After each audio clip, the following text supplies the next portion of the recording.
வணக்கம் நண்பர்களே. சோ பாகிஸ்தானோட சாம்பியன்ஸ் டிராபி 2025 ஸ்குவாட தான் இந்த வீடியோல நம்ம பார்க்க போறோம். ஆல்ரெடி இதை பத்தி ஒரு லாங் வீடியோ போட்டுட்டேன். பார்க்காதவங்க தாராளமா போய் செக் பண்ணிட்டு உங்களோட கருத்துக்களை கமெண்ட் செக்ஷன்ல போட்டுருங்க.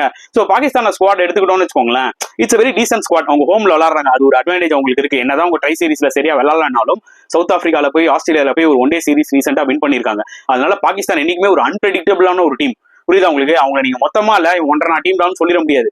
ஒரு எண்ட்ல சம டீம்னு சொல்ல முடியாது. நீங்க எதிர்பார்க்காததை அவங்க செய்வாங்க. அவங்க எப்ப வின் பண்ணுவாங்கன்னு அவங்களுக்கே தெரியாது. அதனால அவங்களை வந்து குறைச்சி எடை போட வேணாம் நான் சொல்றேன். சோ அவங்களோட ஸ்குவாட் பார்க்கும்போது பாத்தீங்கன்னா பேட்டிங்ல கண்டிப்பா பாபர் அசம், ஃபக்கார் ஜமான், ஓப்பனிங்ல கண்டிப்பா ஒரு க்ரூஷியல் வேல்யூ கொடுப்பாங்க. அதுல எந்த டவுட்டுமே கிடையாது. நம்பர் 3ல சவுத் ஷக்கீல், நம்பர் 4ல வந்து பாத்தீங்கன்னா obviously there captain Mohammad Rizwan, number 5ல ஆகா சல்மான், நம்பர் 6ல தயாப் தஹீர், நம்பர் 7ல வந்து பாத்தீங்கன்னா ஆப்வியஸ்லி குஸ்தில் ஷா, நம்பர் 8ல ஷைன் அஃப்ரிடி, நம்பர் 9ல ஹாரிஸ் ராஃப், நம்பர் 10ல வந்து நசீம் ஷா அண்ட் நம்பர் 11ல அப்ரார் அஹமத். இந்த டீம்ல spin department lower order middle order கொஞ்சம் வீக்கா இருக்கு. பட் அவங்களோட strength top 5 batsman as well as their fast bowlers.